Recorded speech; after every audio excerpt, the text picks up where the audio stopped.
One of the most important things when doing lowers is to make sure that you have a correct amount of undercut.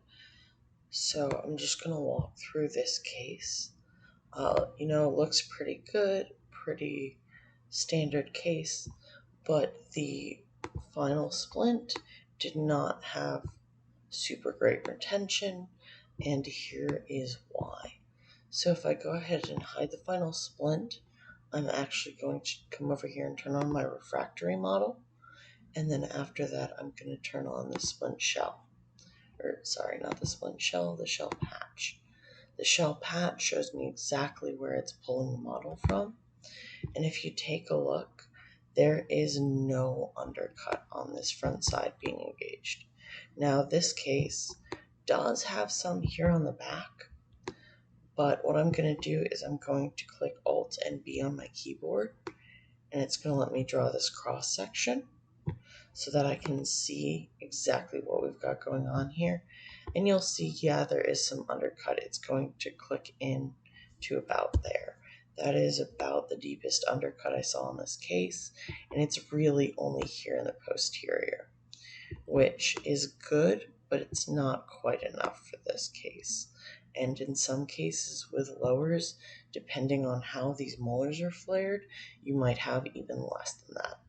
So I'm just going to walk through really quickly a better way to get those results and to get a really good fit so that they're not fiddling with it, they don't pop it out with their tongue or anything like that.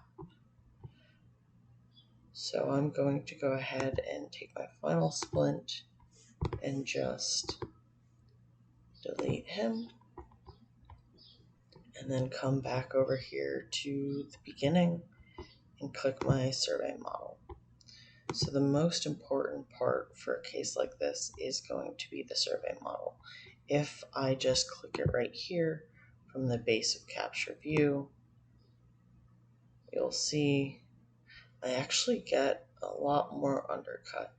And when I opened it, if I hit originally, if I go ahead and cancel, and then click survey model again, you'll see this arrow, and that shows me the original angle from which it was captured. So this case was done about here, which is pretty much how we would do an upper, but the problem is lowers need more help.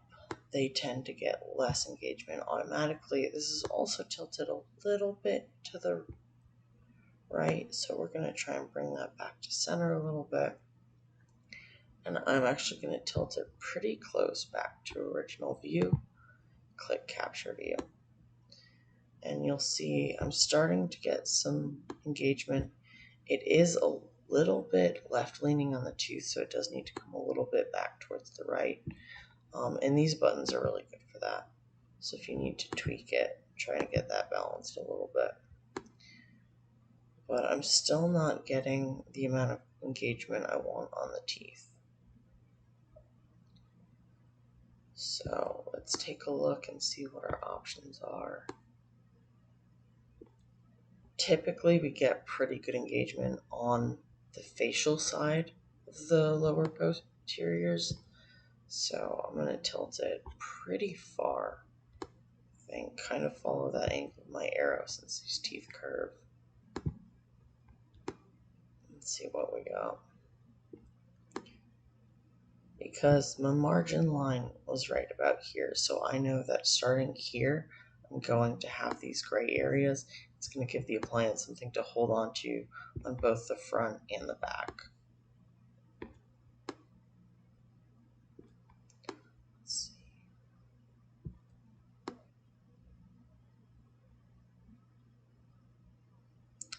So it's definitely starting to look better. I feel like I have some undercut on every tooth for it to hold on to.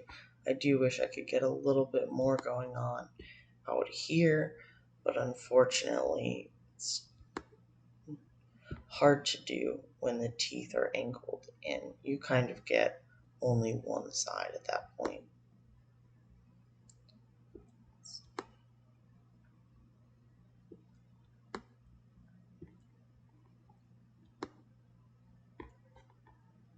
Already argument's sake, if I were to do that, I know I'll get full engagement up here.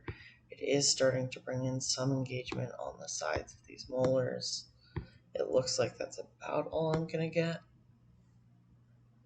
It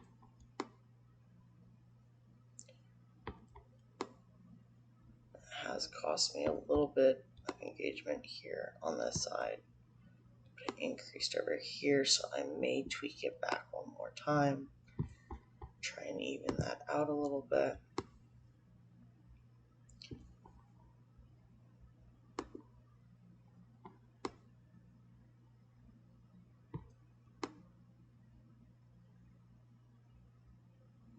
All right, and now you can see that yielded a lot more grip.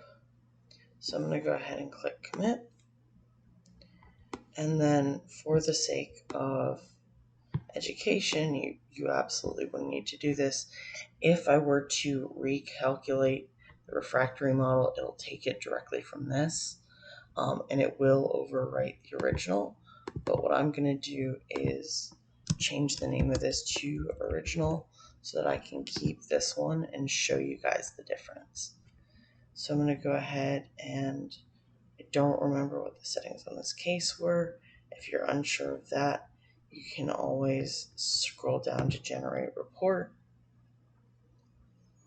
Let's see, this was 0.06, 0.17. So just to keep it on the exact same settings, I'm going to scroll back up to refractory.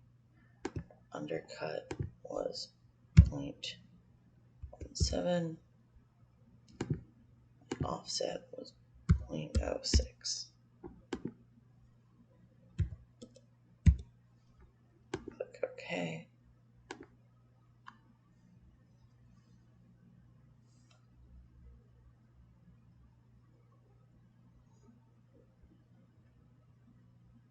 And then it's going to automatically want to regenerate the minimum thickness. I can just click OK on that. We're not going to worry about that right now. But now you'll see I have a new refractory model that has a lot more undercuts, which you can see from these lines that are going straight down.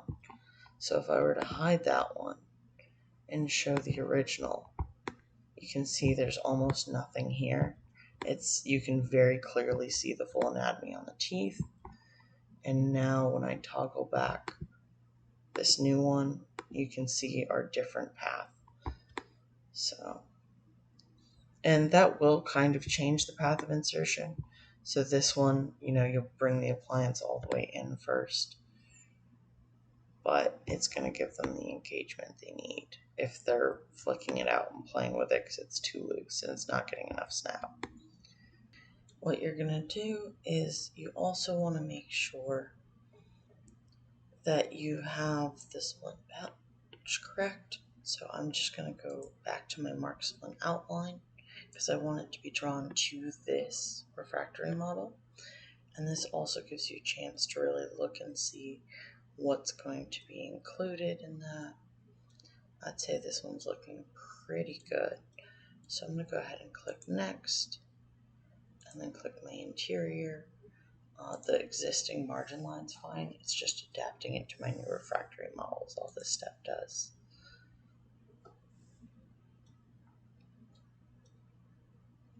And then I have my new refractory model.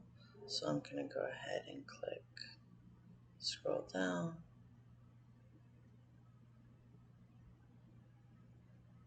Finalize the splint. Click OK.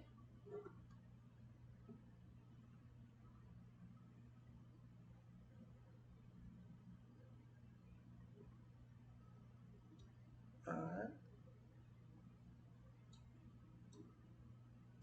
So now I'm going to enable my teeth. So this is what your final cross section is going to look like. And it is going to feel a little weird looking at it because when you see this gap here, where it's not perfectly following the anatomy of the teeth, like our original did, you're going to think, well, that's not going all the way down there. That's going to be looser. But because we changed our path of insertion, what's happening with these undercuts is that when it's inserted, it's actually following this line, and this piece is going to be pushed out and come and clip in to that point, which is why it only goes that far and then falls off. So you're not going to have full contact with the, I believe, facial of this tooth, lingual side of this tooth. But what you are going to have is that little bit of snap grip action. Does it feel weird and kind of incorrect?